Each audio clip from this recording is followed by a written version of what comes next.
আপনাদের সবাইকে স্বাগত। আজ সোমবার, সপ্তাহের প্রথম দিন। সবাই খুব ভালো করে শুরু করুক, এটাই প্রার্থনা করে আজকের ভিডিও শুরু করতে চলেছি।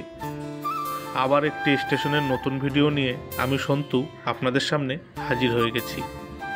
আশা করি আপনারা সবাই ভালো আছেন, আমিও বেশ ভালো আছি। চলুন তাহলে আজকের ভিডিও শুরু করা যাক। আজ আপনাদেরকে দেখাবো সাহেবতলা হল্ট স্টেশন। স্টেশনটি ভারতীয় রেলের পূর্ব রেলওয়ে অঞ্চলের হাওড়া রেলওয়ে বিভাগের একটি হল্ট স্টেশন।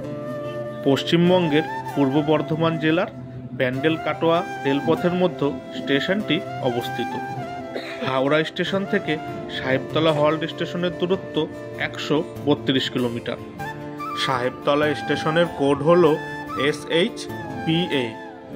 স্টেশনটিতে মোট 2টি প্ল্যাটফর্ম রয়েছে আর রেলপথ রয়েছে 2টি। এই স্টেশনটি চালু হয় 1913 সালে আর স্টেশনটির বিদ্যুতীকরণ হয় 1994 থেকে 96 সালে।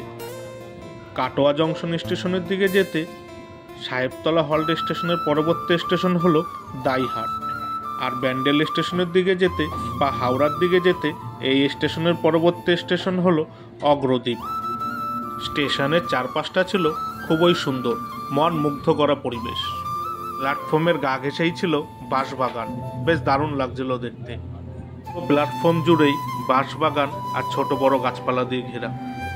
শহরের স্টেশনগুলি ঘেরা থাকে ছোট বড় বাড়ি আর ফ্ল্যাট দিয়ে, আর গ্রামের স্টেশনগুলো ঘেরা থাকে ছোট বড় গাছপালা, বাঁশবাগান আর চাষের জমি দিয়ে।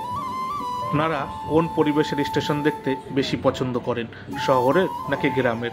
কমেন্ট করে জানাবেন। স্টেশনটা ছিল খুবই পরিষ্কার পরিচ্ছন্ন। কারা কারা প্রথমবার এই সাহেবতলা হল্ট স্টেশনের নামটি শুনলেন বা দেখলেন কমেন্ট করে জানাবেন। কিন্তু সাহেবতলা হল্ট স্টেশন সম্পর্কে যেটুকুনি তথ্য আমার জানা ছিল আমি আপনাদের সামনে তুলে ধরার চেষ্টা করলাম। যদি কোনো ভুল ত্রুটি হয় আমায় মার্জনা করবেন। ভিডিওটা স্কিপ না করে স্টেশনের চারপাশের পরিবেশটা দেখতে কেমন দেখতে থাকুন আমার সাথে, তাহলে আপনাদের সাথে আমার আবার কথা হচ্ছে স্টেশনের শেষ প্রান্তে।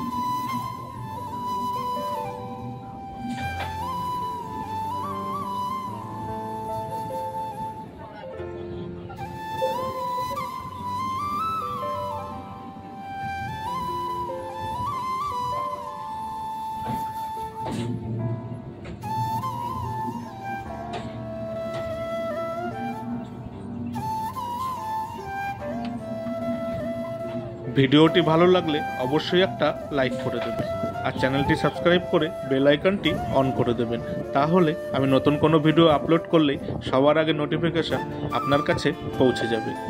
এই ভিডিওটি আপনাদের কেমন লাগলো মতামত কমেন্ট করে জানাবেন, আর ভিডিওটি ভালো লাগলে শেয়ার করে দেবেন। ভিডিওটি এখানেই শেষ হলো।